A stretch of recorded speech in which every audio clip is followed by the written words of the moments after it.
Nós vamos então fazer uma mensagem bem simples para vocês. Hoje é o culto da ceia do Senhor, o culto que nós celebramos a Páscoa dos cristãos.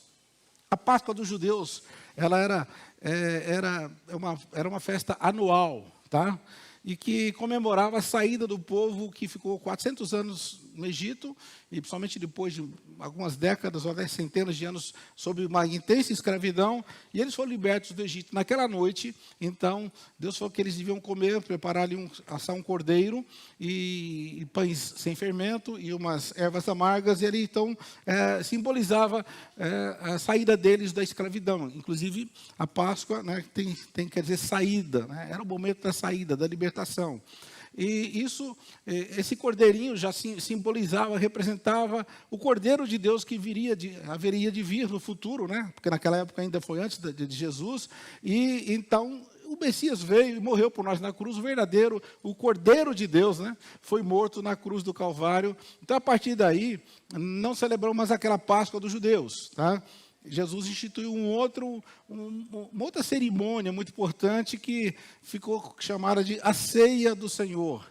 E onde ele, diferente, não tem um cordeirinho mais, porque o cordeiro perfeito já foi imolado na cruz do Calvário, agora simplesmente nós comemos um pedacinho de pão, como ele disse, tomamos um pouquinho do vinho ou um cálice do suco de uva, representando, lembrando o seu sangue derramado na cruz. Essa é a nossa Páscoa.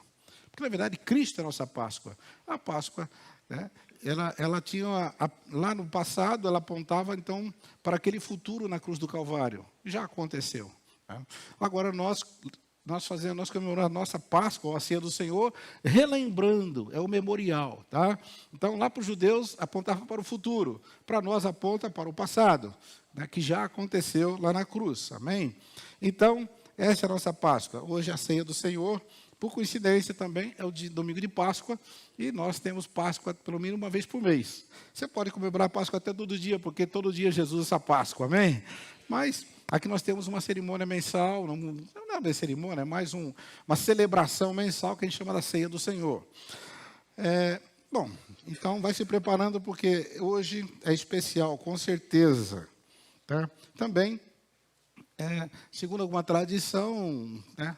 Não temos data exata, mas, segundo alguns cálculos, que talvez não seja tão preciso, né, há uma tradição que Jesus morreu na sexta-feira, que chama Sexta-feira Santa, e ressuscitou no domingo, seria hoje, então, o domingo da ressurreição. Então, não temos nenhuma tradição, como posso dizer assim, não sacralizamos, não colocamos como sagrado o dia da Páscoa, o dia da sexta-feira, ou o dia da ressurreição, mas entendemos que um dia ele ressuscitou e celebramos também a sua ressurreição todos os dias, amém? Aleluia. Bom, o tema de hoje é frutificar é preciso. Frutificar é preciso. E quando eu vi essa frase, eu lembrei de uma outra frase paralela, que vocês conhecem da literatura, de um poeta português chamado Fernando Pessoa, navegar é preciso. Não sei se vocês já conhecem. Quem conhece por literatura deve conhecer, lembrar dessa frase que o Fernando Pessoa colocou uma poesia, tem até um livro que ele faz, e essa frase passou, inclusive ele diz lá que essa frase passou a ser inspiradora para ele, mas na verdade essa frase é uma frase que era usada mais ou menos 100 anos antes de Cristo por um general romano chamado Pompeu, que ele levava os marinheiros, né, guerreiros para a guerra, e quando os marinheiros estavam amedrontados, ele dizia: navegar é preciso, viver não é preciso, navegar é preciso. Né? Então, olha só, era mais importante eles navegar porque eles estavam conquistando, que eles estavam defendendo sua terra, ou estavam conquistando terras. A vida deles não era importante, para eles terem coragem, navegar era necessário. Então ficou essa frase muito conhecida na história: navegar é preciso, mas viver não é preciso. Olha só. Navegar era mais importante que viver, porque eles navegavam para preservar a vida de uma nação, de um povo, e aquilo era importante para eles dentro do ideal. Tá? Eu pensando nisso, eu estava lendo João capítulo 15, quando Jesus fala assim: eu sou a videira verdadeira e o meu pai é o lavrador. Todo ramo que está em mim dá muito fruto. E quando ele falou assim, eu sou a videira verdadeira, ele estava dizendo, eu sou uma árvore, né, que dá a videira, aquela árvore que dá parreira de uva. E eu sou essa videira, meu pai é o lavrador, é o agricultor. E se você está ligado nessa videira, você é um raminho que vai dar muito fruto. Daí, então, fiquei pensando nesse paralelo. Então, frutificar é preciso. Amém? Porque se você está na videira e não dá fruto, sabe o que acontece? Se você continuar dizendo assim, ó, se você estiver ligado aqui e não der fruto, meu pai corta. E todo ramo que não dá fruto, depois de cortado, vai secar e vai ser jogado no fogo. Então, frutificar é preciso. Amém? Sim ou não? Sim? Frutificar é preciso. Glória a Deus. Mas nós encontramos aqui, no livro de Isaías, capítulo 5, uma canção. Interessante, uma canção lá em Isaías, chamada Canção da Vinha. Né? A vinha é onde tem um lugar cheio de videiras, onde se planta uva, a vinha. E Deus, essa canção praticamente é uma poesia, que é uma lamentação. Nessa canção Deus fala assim: cantarei para o meu amigo o seu cântico a respeito de sua vinha. Está na Nova Versão Internacional, né? A NVI, Isaías 5, versículo 1. E olha, diz assim, versículo 1. Meu amigo tinha uma vinha na encosta de uma fértil colina. Ele cavou a terra, tirou as pedras e plantou as melhores videiras. Construiu uma torre de sentinela e também fez um tanque de prensar uvas. Ele esperava que desse uvas boas, mas sabe o que aconteceu? Só deu uvas azedas. E daí para frente ele começa a fazer uma comparação, que Deus tinha uma expectativa com o reino de Judá, que desse bons frutos, mas só deu frutos azedos, ou uvas azedas. E mais para frente ele fala, que esse meu amigo, o que eu farei com essa vinha, meu amigo? Eu vou ter que derrubar essa vinha e fazer outra coisa, não pode ficar aí culpando inutilmente a terra. Há um paralelo aí, então, todo ramo que não dá fruto realmente é cortado. Deus fala aqui, então, que ele estava muito decepcionado com o reino de Judá, com o seu povo, os judeus, naquele tempo, porque eles eram para Deus uma vinha, só que essa vinha não deu frutos bons. E, infelizmente, essa vinha acabou sendo cortada, ele acabou sendo substituída, porque Deus tinha uma expectativa. E, na verdade, Deus tem expectativa com todos nós. Deus tem expectativa com você. Deus tem expectativa no seu casamento, sim ou não? Expectativa no seu trabalho. Que você produza bons frutos em casa, bons frutos no seu trabalho. Que a sua vida produza uvas boas, não uvas azedas. Por isso Jesus, então, resolve essa questão, dizendo assim, bom, agora, então, eu sou a videira, e você é o ramo dessa videira, amém? Aleluia. Então, voltando aqui, no João capítulo 15, versículo 5, Jesus repete, eu sou a videira, vocês são os ramos. Quem permanece em mim e eu nele, esse dá muito fruto. Hein? Pois sem mim, vocês não podem fazer coisa alguma. Sem mim, você não pode fazer nada. Mas se você permanecer em mim, olha, então o segredo para você frutificar, porque frutificar é preciso, não é verdade? Então, para você frutificar, o segredo qual é? Qual é o segredo? Permanecer nele. Permanecer em Jesus. Amém? E permanecer significa alguém que chegou num lugar e não sai daquele lugar. Então, você que foi ligado em Cristo, através do Espírito Santo, não pode mais sair dele. Você tem que permanecer nele, porque se você não permanecer nele, não dá fruto. E ele falou, se você estiver desligado de mim, é que nem quando você corta um raminho da videira. Não dá mais fruto, vai secar, não tem como. Porque a vida daquele raminho vem da videira. A nossa vida vem de onde? Vem de Jesus, amém? Então, você precisa produzir fruto. Mas cuidado para não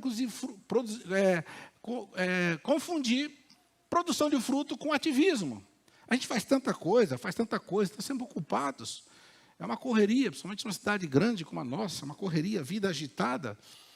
Lógico, nós temos muitas atividades, mas cuidado, porque às vezes você começa a fazer tanta coisa, e às vezes não faz o que deve ser feito.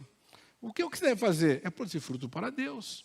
É você ficar à disposição de Deus para poder produzir os frutos que Ele deseja de você.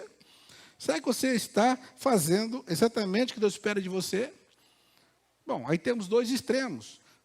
Alguns podem pensar assim, eu não posso fazer nada. É uma atitude tão pessimista, tão negativa, mas o inimigo às vezes coloca isso na cabeça de algumas pessoas. Eu não posso fazer, eu não presto para nada, eu sou um zero à esquerda. E tem umas umas frases assim que vão repetindo, faz que a pessoa comece a se acostumar com aquela ideia negativa a respeito de si mesmo, mas Jesus falou, você está aqui para produzir fruto, e frutos bons. Ou então tem um extremo, daquele que acha que pode fazer tudo, e quer fazer tudo, resolver todos os problemas. Olha, cuidado, você não está aqui para resolver o problema de todo mundo, não, tá? Você tem que fazer o que deve ser feito. O que deve ser feito é aquilo que Deus coloca para você fazer. É aquilo que Deus estabelece para você com o propósito dele. É ele que diz que fruto você tem que produzir. Então, cuidado, você não pode nem ter o extremo de não fazer nada, ou querer fazer demais, e ficar estressado, e ficar sobrecarregado, e não fazer o que deve ser feito. Mas lembrando, então, que Deus tem uma expectativa. Deus espera que nós demos fruto. Amém? Aleluia. E as pessoas ao nosso redor também têm expectativas. Eles esperam que nós demos frutos e frutos bons. Quando você casa com alguém, você espera o quê? Uvas azedas ou uvas doces? Eu vou casar com essa aqui, bem azedinha. Não.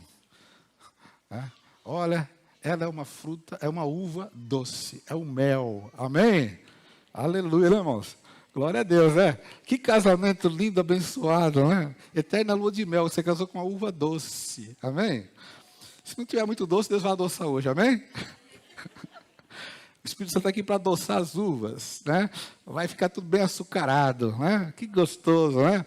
Aí o casamento vai ser uma coisa gostosa, né? Aí você vai trabalhar, o patrão falou, chegou uma uva doce, que bênção, né? O patrão também é uma doce. Todo mundo, quem serve a Jesus é uva doce, amém?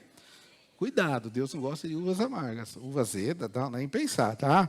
Porque ele está falando de atitude, ele está falando de fruto, do caráter de Deus, frutos do Espírito, que envolve assim, as ramificações do amor, benignidade, paciência, bondade, não é isso? Né? Você tem que ter esses frutos do Espírito Santo, né? O fruto do Espírito Santo, que vai colocar você, ou vai deixar você uma pessoa tão amável, tão agradável, tão doce, amém? Aleluia. Quem é doce, diga amém. Amém. Olha só, toda igreja doce, que delícia, né? Amém. Como é bom fazer parte dessa igreja doce, né? Às vezes pode ser meio azeda, mas vocês têm paciência. Estou adoçando, né, irmãos? Estou adoçando. Aleluia. Mas é assim mesmo, irmãos. Deus está trabalhando no nosso caráter, sim ou não? Inclusive, Jesus fala, aquele que dá fruto, ele poda, para que dê mais fruto. A poda de Deus pode ser de duas maneiras. Ele poda através da revelação da palavra, mostrando para você onde você está errado, mostrando coisas que tem que melhorar, e você vai captando pelo Espírito Santo. Mas também, quando você não consegue captar isso, por uma certa dificuldade que a gente sempre tem, né?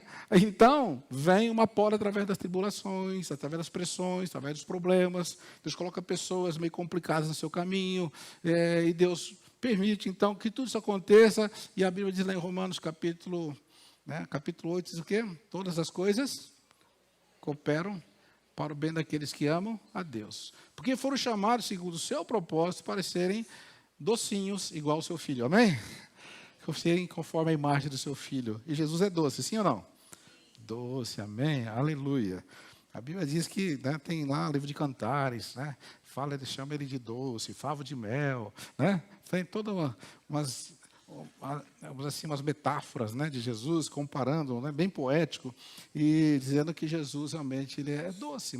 E a própria palavra de Deus, Salmo 19, diz assim, que é mais doce do que o destilar dos favos. Olha só, essa palavra de Deus é coisa doce. E se você começa a ingerir a palavra doce, vai adoçando a sua vida, adoça o seu casamento, adoça o seu relacionamento. É assim que Deus faz, amém? Aleluia, glória a Deus. Mas precisamos lembrar, né, que nós precisamos de Jesus. Ele foi muito claro. Sem mim vocês não podem fazer nada. Será que ele exagerou? Falou, eu posso fazer muita coisa sem Jesus. Posso ou não posso? Posso cantar, posso fazer isso, posso trabalhar, posso namorar, posso... Tanta coisa. Só que essas coisas são azedas. Pode ser que comece a docinha, mas logo azeda, porque sem ele, é ele que dá o doce, ele que dá a doçura, ele que é ele é o mel que vai adoçar, e você então começa a fazer um monte de coisa, e essas coisas vão se estragando, se apodrecendo, deteriorando. Agora você vai fazer coisas boas, gostosas, doces, que agradam a Deus, e agradam as pessoas, e glorifica a Deus, precisa da presença de Jesus. Sem mim, nada podeis fazer. Então, olha, é incrível, mas algumas pessoas pensam que podem fazer até a obra de Deus sem a presença de Jesus, sem estar ligado em Jesus. Vão se desligando, começam a ficar ligados em si mesmo, ligados na sua própria energia, na própria sabedoria. E logo os problemas acontecem, né? Se não estivermos ligados em Cristo, então não podemos fazer nada que agrade a Deus. O Romanos 8 também diz que quem está na carne não pode agradar a Deus. É uma luta na carne e no espírito, você tem que vigiar bastante. Amém? Então é preciso que o Espírito Santo se una ao nosso espírito para que possamos produzir os frutos de Deus. Tem que ter essa conexão, né? Porque Cristo está intermediando essa relação entre nós e Deus, e nós e as pessoas. É Ele que vai fazer. Estou falando do casamento, os relacionamentos, Ele vai fazer, né, no seu trabalho, no seu dia a dia. Onde você estiver, você passa uma pessoa mais doce, mais agradável, com o amor de Deus, com a bondade de Deus, a paciência de Deus, o fruto do Espírito Santo. Então, essa união com Cristo, ela é imprescindível, indispensável. Precisamos da sua presença. Amém? Aleluia. Temos que também admitir a nossa incapacidade moral, sabe? Nossa incapacidade moral de fazer as coisas que Deus quer. Mesmo moralmente, você pode ter uma boa moral, mas lá no fundo existe dentro de você o mal. Em algum momento o mal vai te pegar, o mal vai te entregar, vai te desmascarar. O apóstolo Paulo chegou logo a essa conclusão, em Romanos 7, ele fala assim, olha gente, eu olhando para mim mesmo, sabe como eu me sinto? Miserável homem que eu sou. O bem que eu quero fazer eu não faço, e o mal que eu não quero, esse eu faço. Eu não sei se alguém se sentiu como o apóstolo Paulo aqui. Será que é só ele? Né? Que queria fazer o bem e não conseguia? Queria evitar o mal, mas também o mal estava por ali? Precisamos da doce presença de Jesus, amém? Aleluia. Então, você não pode fazer nenhuma ação positiva que te leve ao céu, que te justifique diante de Deus. Não pode fazer. Você depende dEle. É através de Jesus. Ele falou, esteja em mim, permaneça em mim. Amém? E nós estamos agora em Cristo. Esse é um mistério interessantíssimo, que a gente não pode explicar pela razão, mas está na Bíblia, você tem que crer nisso. Você está em Cristo. Amém? Você está em Cristo. E outra coisa, Cristo está em você. Amém? Você está em Cristo e Cristo está em você. Significa, se Ele está em você, Ele te capacita, Ele te dá força, Ele te renova. Enfim, né? Usando aqui essa metáfora da uva doce, Ele te adoça. Amém? Mas você então, Ele está em você, Ele te regenera, Ele te dá, você passa a viver a vida dEle. Mas você está nele. É como se fosse assim, você, por exemplo, se você mergulha numa piscina, ou mergulha no mar, você vai estar dentro do mar. Mas se você começa a beber aquela água está dentro de você. Suponha que você pudesse, né, encher-se totalmente daquela água do mar, por exemplo, e falar, bom, o mar está em mim e eu estou no mar. Né? Um exemplo. Né? Não é possível isso, mas você pode estar 100% no mar. Jesus é possível. Jesus está em mim, 100%. Amém? E a Bíblia diz, aquele que está em Cristo, nova criatura é, as coisas antigas já passaram, eis que tudo se fez novo. Amém? Aleluia. Você olhando para o seu passado, você vai descobrir então, por que você não conseguia fazer, agradar a Deus por sua força? Porque você está desligado de Cristo. Nós estávamos, na verdade, falidos espiritualmente, impossibilitados de acertar as nossas contas com Deus. Sabe o que Jesus fez? Ele pagou a nossa dívida. E fez mais do que isso. Ainda colocou um saldo sem limites na nossa conta. Amém? Quem gosta de conta sem limite aí? Que benção, né? Pode usar à vontade. Essa conta sem limite está em João capítulo 15, versículo 7. É na sequência desse texto da videira. Sabe o que ele fala? Se você estiver em mim, e as minhas palavras estiverem em você, você pode pedir tudo o que você quiser. Olha, conta sem limite, amém? Ele te deu aí um saldo sem limite para você usar à vontade, desde que esteja nele e as palavras dele estejam em você. Se você estiver em mim, ou se você permanecer em mim, as minhas palavras permanecerem em você, você pode pedir tudo o que você quiser e vai ser feito. Será feito, amém? Aleluia. Alguém pode dizer, olha, isso é muito bom para ser verdade. Mas é verdade, e é bom assim mesmo, porque Jesus é bom, amém? É bom, e é verdade. Ele te deu aí um saldo, né? Um crédito, sabe? A pessoa chega no banco e fala, ó, esse cartão de crédito pode gastar sem limite, tá? E ninguém vai cobrar porque está tudo pago já. Que benção, hein? Né? Aí você sai gastando. Sai ou não sai? Pode aproveitar. É assim que Jesus está falando. Você agora tem saldo diante de Deus. A sua dívida foi paga e você tem agora crédito sem limite na minha presença. Só com uma condição: permaneça em mim. Amém? E a minha palavra em você. Aí você pode pedir tudo o que você quiser. Aleluia. Aí então haverá uma união continuada com Jesus. Você vai permanecendo com Ele.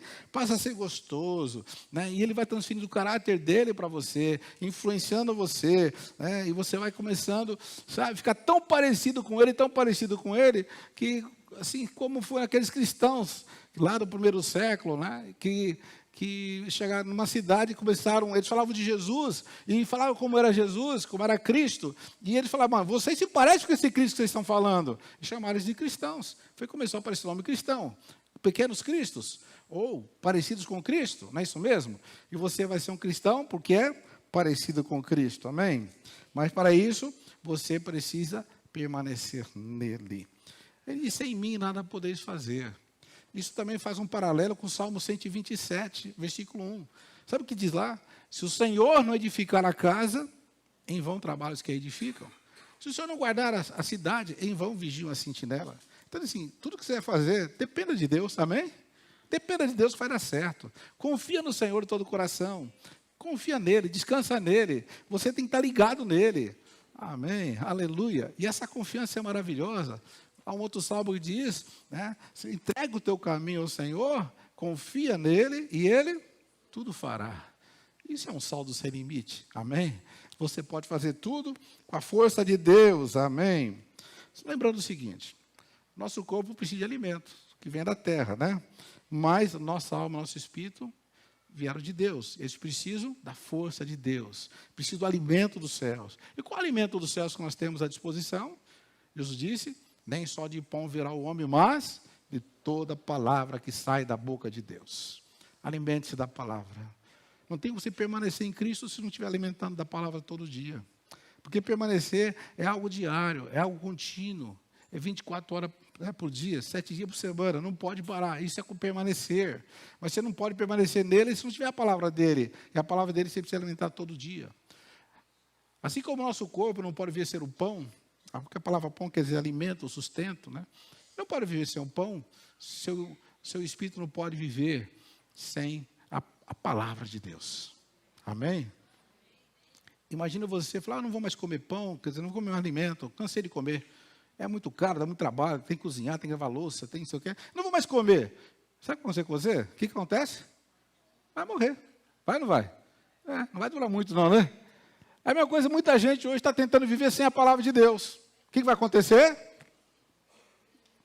O raminho vai secar. E aí não produz mais fruto. E pode ser cortado, jogado no fogo.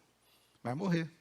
É por isso que você precisa alimentar-se o tempo todo da palavra de Deus. Aquele raminho está ligado na videira. E ele então ele se alimenta da seiva que vem da videira. Você se alimenta da seiva espiritual que vem de Jesus, através da palavra de Deus, amém? Comendo a palavra, meditando na palavra, pensando na palavra, aplicando a palavra. Aleluia. E você vai ver que maravilha. A sua vida começa a prosperar. Salmo 1 é claro. A promessa diz a seguinte: aquele que medita na lei do Senhor de dia e de noite, repetindo, aquele que medita na lei do Senhor de dia e de noite, tudo quanto fizer, prosperará. Promessa de prosperidade total. É um saldo sem limite. Amém? Você pode usar à vontade. Tudo quanto fizer, prosperará. Mas por que nem tudo prospera na nossa mão? Porque a gente não está de acordo com a lei do Senhor, de acordo com a palavra de Deus. Quando você quebra um princípio de Deus, as coisas sempre vão dar erradas. Não importa qual área da sua vida. Não tem como funcionar se não for de acordo com os princípios de Deus. Eu costumo dizer, na minha experiência pessoal, de acordo com a palavra de Deus, é que Deus realmente, quando Ele falou que vai suprir a sua necessidade, Ele vai suprir mesmo. Se chegar ali e você paga a conta da luz ou da água, faltar 10 centavos, é que você quebrou com o princípio de Deus, porque Ele falou que nada lhe faltará. Amém? Ou Ele brincou no Salmo 23, ou você brincou com os princípios dele. Alguém está brincando aí, alguém está levando a sério. Mas Deus não brinca. Amém? Então, quando falta é porque é você que faltou. Ele não falta. É só você se consertar. Né? Nós tivemos muitas experiências pessoais, você sabe disso. Você sabe como que é que funciona. Você que anda com Jesus sabe como que é quando você quebra com o princípio de Deus e as coisas já não funcionam tão bem. Mas eu vou contar só uma experiência nossa aqui, coletiva, que muitos de vocês acompanharam já de uns 20 anos atrás, quando nós compramos esse prédio aqui. E Deus começou a suprir todo mês e, milagrosamente, entrava o dinheiro, porque era muito mais do que o nosso orçamento mensal. Mas houve alguns meses, houve mês que o dinheiro não entrava. O que nós fazíamos? E orar, sabe por quê? Tinha uma coisa para consertar. E quando a gente consertava, sabe o que acontecia? O dinheiro entrava. Foi bom aquele tempo, porque a gente tinha que ficar direitinho, senão o dinheiro não entrava. Que pena, né? Que o dinheiro já entrou tudo, agora a gente está meio torto. Então vamos ficar direitinho, amém? Porque Deus tem outros projetos para nós. Mas eu me lembro, foi um tempo muito precioso para nós. Chegamos a atrasar 3 meses no banco e Deus não deixava a gente perder o prédio, não, né? Nem protestado nós fomos, graças a Deus. Sabe por quê? Deus estava tratando da gente. A gente começava a orar e Deus mostrava, tem uma falha aqui, tem uma falha ali, falha da administração da igreja, falha na liderança, falha do pastor, falha do presbitério, falha no louvor para, desce e fica embaixo um pouco, por quê? Senão não entra o dinheiro. Aí o pessoal descia, ficava embaixo, aí o dinheiro entrava, né? O pessoal do louvor que está aqui, mais antigo, sabe como foi, né? Ficaram aí meses sem cantar, né? Só playback. Por quê? Deus falou assim, não entra o dinheiro. Tinha vida torta no altar. Deus vai consertando a gente assim. Então, quando você ler o Salmo 23, saiba, se eu levar isso a sério, Deus vai levar a sério e nada faltará. Nada faltará. Aleluia. Quer uma vida abundante? Quer uma vida próspera? Permaneça em Jesus. Se vós permanecerdes em mim, as minhas palavras permanecerem em vós, pedireis tudo o que quiserdes, e vos será feito. Amém. Há um outro ponto importante aqui para você frutificar. Vamos falar um pouquinho agora de multiplicação. Afinal, nós estamos num tempo dos multiplicadores, né? Sabe o que Jesus disse? Ele fez uma comparação interessante, até que ele falava com o pessoal que via no campo, e era a maneira deles vivia ali, tinha muita familiaridade com plantações, agricultura. Então ele falou assim, se o grão de trigo não morrer, fica ele só. Mas se o grão de trigo morrer, ele dá muito fruto. Está em João capítulo 12, versículo 24. Bom, sabe o que Jesus está dizendo? Você então não é para ser um simples grão, é para ser no mínimo uma espiga, amém? No mínimo uma espiga. Mas quando você planta, às vezes, o milho, né? E ele morre lá na terra, porque quando você joga na terra, ele se desintegra, né? Mas depois ele cresce. E não é só uma espiga. Cresce ali aquele pé de milho que vai ter muitas espigas. E cada espiga tem muitos milhos. É assim que Deus quer ver você. Você produzindo muitos frutos, seja um grande multiplicador. Amém? Então, o grão de trigo, quando é plantado na terra, ele morre e torna-se um multiplicador. Amém? Todo mundo conhece isso aí, né? Mas o que é morrer, então? O que é morrer para nós? Não é morrer fisicamente. Ele está dizendo assim, morrer é se desapegar de coisas dessa vida. É morrer para algumas coisas. É interessante que é morrer para coisas boas e coisas ruins. Porque a gente só pensa em coisa ruim para morrer. Mas tem que morrer para as coisas boas. Na verdade, tem que morrer para tudo. Para tudo. Mas eu tenho que morrer para as coisas boas também. Porque até essas coisas boas, você tinha antes e só te dava infelicidade, né? Alguns tinham dinheiro, tinham carro bonito, tinha isso, tinha aquilo, mas era infeliz. Morre para tudo isso. Você vai continuar tendo algumas dessas coisas, mas você não vai mais viver para elas, nem viver por elas. Elas vão ser uma coisa, um detalhe a mais na sua vida, mas você vai viver para Deus. Amém? Então, morrer é desapegar-se das coisas boas, até das coisas ruins. Tá? E você, então, quando você se desapega, você se permite ser queimado no altar de Deus. Agora, uma outra figura que ele usa de você ir para o altar, porque em Romanos 12 fala, né? Paulo fala aqui, rogo-vos pelas compaixões de Deus, que consagreis o vosso corpo como sacrifício vivo, santo e agradável a Deus, que é o vosso culto racional, para que experimenteis qual seja a boa, perfeita e agradável vontade de Deus. Que ele fala de consagrar o corpo, ele está falando de colocar no altar. Essa consagração é como eles faziam ali no templo, nos sacrifícios na velha aliança, no Antigo Testamento. Ele colocava no altar, né, um carneirinho, colocava um pombinho, colocava outras ofertas, vários tipos de ofertas, mas colocavam fogo. Então a Bíblia está dizendo, olha, traga para o altar de Deus algo que vale a pena ser queimado. Amém? Então não ofereça sacrifícios inúteis, ou sacrifício de tolo. Traga algo que vale a pena. Sabe o que vale a pena? É você. Amém? Na sua totalidade. Traga tudo. traga tudo. Não traga só a sua rabugice, né? As suas, enfim, as coisas que você não gosta de si mesmo, que as pessoas não gostam. Traga tudo. Traga tudo. Coloca no altar, amém?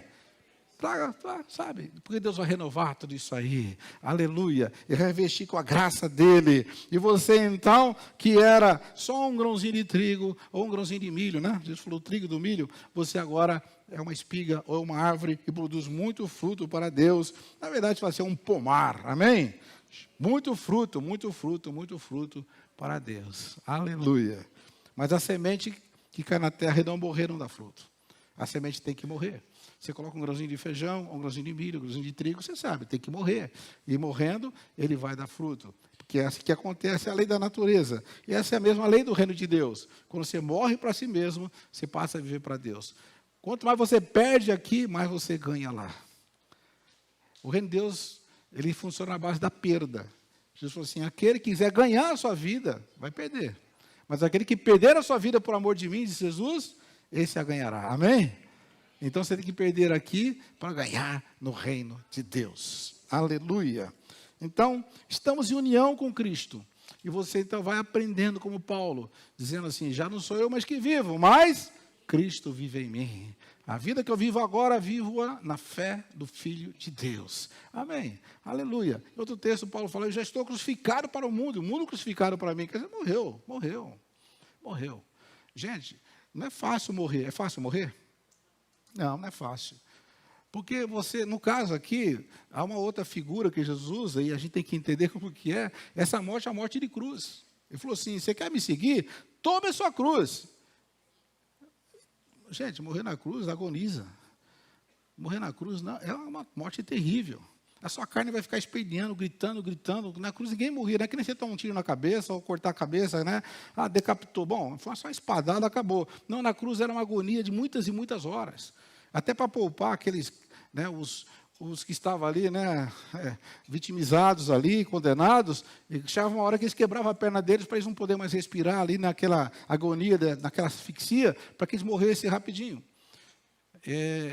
Então, era uma morte dolorosa. Jesus falou assim, você vai para a cruz com a sua carne. Em outras palavras, caminhar com Jesus, a carne vai sofrer, vai ter agonia, vai gemer.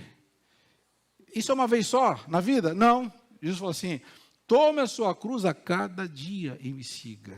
Significa que todo dia você tem que morrer, porque todo dia você acorda e a carne quer acordar com você. Você fala, não, vai para a cruz, amém? Ela vai agonizar um pouquinho, mas vai ter que obedecer, amém? Amém, queridos? Aleluia. É assim que acontece, então, na nossa vida para ser um multiplicador. É morrendo para nós, para produzir muito fruto para Deus. Você é o grãozinho de trigo, o grãozinho de milho, o grãozinho de feijão. É uma semente. No reino de Deus você é plantado e ali você morre. Morre para você. Aleluia. É uma sensação. Eu queria colocar aqui duas fases de morte na nossa vida. A primeira morte é quando você conhece Jesus como Salvador e você tem uma visão, coisa assim, mais geral, né? De que você tem que abandonar a vida do pecado, a idolatria, e isso é uma limpeza grossa que acontece ali. E você, então, passa a ter uma paz que você nunca tinha experimentado. Só que depois, no dia a dia, você descobre que ainda tem áreas da sua vida, áreas de reprovação, áreas de trevas, né, áreas de orgulho, que tem que ser tratado. É aí que você tem que morrer todo dia. Tá? Porque nós, às vezes, focamos essa entrega nos chamados pecados morais. Bom, então agora eu aceitei Jesus é meu Salvador, eu tenho outra vida. Realmente você não rouba mais, se roubava, você não faz isso, mais aquilo, né? Mudou muita coisa, mas, né, não adultera mais, né? Não pode mais adulterar, amém? Não faz mais aquilo, não mente mais, mas são pecados morais. Esses pecados quase sempre, no primeiro impacto da salvação, se resolve. Certo? Alguns vícios, só de fazer uma oração, parece que nem quer mais, não volta mais para o boteco para tomar aquela pinguinha, o outro larga o cigarro de uma vez, droga de uma vez. Há casos que ainda demoram um pouco o processo, mas tem gente que de uma vez ali há uma limpeza. Só que há outros pecados terríveis, chamados pecados do ego. Esses aí você vai carregar a vida inteira. Né? São pecados que a gente quase não identifica. Né? São pecados de soberba, né? São pecados de egoísmo, de hipocrisia, né, sabe, algumas coisas estão dentro de você, de competição, de não aceitar honrar o outro. Você quer mais honra, você quer se aparecer, você quer ser o melhor, você quer ser honrado, você quer ser servido. Isso faz parte do velho homem. Porque quando você morre para essas coisas, não faz mais diferença. Tá? No fundo, todos nós temos um sangue que ferve de vez em quando, sim ou não? Até alguns falam assim, não tem sangue de barata, hein? Bom, mas você foi para a cruz, não tem sangue de barata, você tem sangue de Jesus, amém? Bom, mas isso aí é tratado na cruz que você vai levar todo dia. Por exemplo, um dos testes, alguém fala mal de você, como que é? O sangue ferve? Tudo bem, pode falar. Falou que eu sou um cara folgado, falou que eu sou um péssimo marido, falou que eu não trabalho legal, mas tudo bem. É assim? Não. O sangue ferve. Ferve ou não ferve? Até você ir para a cruz com essa área da autodefesa, da autojustificativa. Tem que ir para a cruz isso aí. Quando morrer isso aí, você vai dar mais fruto. Vai ou não vai? Vai dar fruto. Amém? Aí alguém fala mal de você, sabe o que acontece? Não tem problema, ele estava nervoso, você falou isso, mas eu amo do mesmo jeito, isso não me afeta mais. Por quê? Porque eu morri. Fala mal de um morto, o que acontece com o morto? Nada, vai no velório e começa a falar mal do morto. Ele continua morto, certo? Se ainda reagiu, sabe o que é? Alguma coisa não morreu ainda. Tome a sua cruz a cada dia. Amém? Então, para você dar fruto para Deus, porque é preciso frutificar, é necessário morrer a cada dia. Você vai morrendo, morrendo, morrendo. Então, nós temos aquela primeira morte, no sentido que você abandona o pecado, no sentido, e você, onde ali há um tratamento dos pecados morais, e que você pode voltar a cair se você não vigiar, mas pelo menos há um tratamento inicial. Mas depois, na sua vida cristã, é quando Paulo disse, tem hora que eu quero fazer o bem, eu não faço.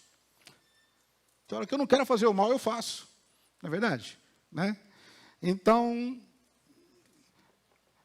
se tem algumas áreas aqui, eu vou contar para vocês um segredo pessoal, tá? Não podia contar, mas tem que contar, né?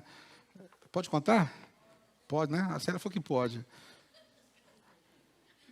Eu falei assim um dia, Deus, o senhor não costuma errar, mas acho que o senhor errou no meu caso. Por quê? Meu casamento está muito complicado. Tudo que eu faço, minha mulher, ela fala que está errado, e eu falo que, e ela fala que eu estou errado, eu que estou errado. Ninguém está se acertando aqui, acho que Deus errou. Aí Deus falou comigo assim, sabe o que é? É o seu orgulho. Não, Senhor, o que é isso? É ela que é orgulho. Não, é você. Aí então eu entendi que Deus queria tratar meu orgulho e criou o casamento para isso, amém? Então, quem quiser tratar o orgulho é só casar, que vai rapidinho, começa a tratar essa parte. Se não tratar, vai ficar ali, atrito o tempo todo. Se tratar, fica uma delícia, não briga mais. Meu amor, tudo bem. Hoje não é macarrão, é feijão. Amém. É para lavar louça? Meu amor, que delícia lavar louça. Vai ser uma benção. Aleluia. É assim, amém? Mas enquanto não trata o orgulho, é muito atrito, sim ou não? Quem já está tratado, diga amém. Os irmãos falaram um amém, não está muito seguro, não. O que é isso, meu Deus? Aleluia. Irmãos, nós estamos no aperfeiçoamento, amém? Vocês já viram aquelas... Quando você passa em frente a uma casa, uma loja, algum lugar, está assim, desculpe o incômodo, estamos em reforma, ou então estamos em construção. Então, tem uma plaquinha para você aqui também. Desculpa, estou em construção, viu? Está construindo o caráter de Jesus, amém? Desculpa o incômodo, tá? De vez em quando eu dou uma pisada aqui, de vez em quando eu dou mas é só de vez em quando, depois melhora. Você vai frutificar, vai ser um multiplicador. Você vai amar as pessoas como Jesus amou. Você vai se preocupar com elas, vai procurar servi-las. Olha, você vai curá-las. Porque elas não vão se preocupar em você ser o curado. Eu já fui curado, agora eu estou aqui para curar, eu estou aqui para salvar, eu estou aqui para abençoar. Olha, você era problema, agora você é solução. Amém? Você era um problema no mundo, sim ou não? Problema na sua família, problema em casa, problema no trabalho, problema com os vizinhos, olhar para você assim, começar, já chegou o fulano. Agora não, que bom, amém, bom dia, aleluia. Porque você era o problema, agora você é a solução, está sempre ali para servir. Até quando ele fala mal, ele trata mal, você vai lá, meu amigo, tudo bem, que é isso aí mesmo, não tem problema. Você sujou meu carro, mas depois eu lavo, é assim mesmo. Isso acontece. A bola cai no meu quintal, não vou furar a bola não, dá a bola para as crianças. Sabe, você vai aprendendo a lidar com as coisas com mansidão. Mas tem que aprender com Jesus. Sabe o que ele disse? Aprendei de mim, que sou manso e humilde de coração. E encontrareis o quê? descanso para as vossas almas. Só Jesus ensina mansidão e humildade. Fiquemos em pé, vamos orar então, em nome de Jesus. Aleluia. Frutificar é preciso. Precisamos frutificar. Há uma expectativa de Deus que você produza uvas doces. Ele fala, plantei uma vinha lá, fala o seu endereço, né? Rua tal, número tal, é sua casa. Deus plantou uma vinha lá, amém? Plantou ou não plantou? Sabe o que ele está querendo nessa vinha? Uvas doces, aleluia. Se tem muita uvinha amarga ou azeda, fala assim, vamos adoçar isso, vamos, ele está aqui. Ele é um mel, aleluia. Mais doce do que o mel, mais doce que o destilar dos favos. Nosso Jesus, ele vai adoçar você agora, porque você precisa ser uma uva doce na vinha de Deus, na videira de Deus. Aleluia. Você crê nisso? Diga amém. Aleluia. Olha, só encerrando aqui a sua vida, então, ela dá fruto quando tudo que está acontecendo nela acontece que deveria acontecer no propósito de Deus. Manifestando o caráter de Cristo e manifestando também, né, em obediência à multiplicação. Quando ele diz, ide fazer discípulos. Você é abençoado e você abençoa. Você é curado e você cura. Você foi transformado e passa a transformar. Amém? Cumprindo assim o ide de Jesus. É assim que está sendo manifestando na sua vida o reino de Deus. Deus reina ali. O reino de Deus está ali. Oremos. Pai, nós te louvamos pela tua palavra. Não podemos frutificar por nós mesmos. Não podemos produzir frutos por nós mesmos. Mas o Senhor está aqui. O Senhor é a videira verdadeira. Somos os ramos. Ajuda-nos a permanecer em ti. Ajuda-nos a permanecer. Ajuda-nos a ficar em ti o tempo todo, ligados em ti, conectados contigo. Senhor, através do teu Espírito Santo e pela tua palavra, continua nos limpando, para que possamos produzir mais fruto ainda. Possamos agradar a Deus o tempo todo e glorificar a Deus através das nossas vidas. E que os homens vejam, Senhor, e as nossas boas obras. E assim brilhe a nossa luz diante deles. Nosso testemunho seja uma luz brilhando, para que eles vejam as nossas boas obras e glorifiquem ao Pai que está no céu. Nós oramos, Senhor, para que a tua igreja, que está aqui, continue sendo, Senhor, esse testemunho positivo, vivendo dignamente de acordo com o Evangelho de Jesus, para a glória de Deus e frutificando para a sua glória. Oramos em nome de Jesus. Amém e amém. Aleluia!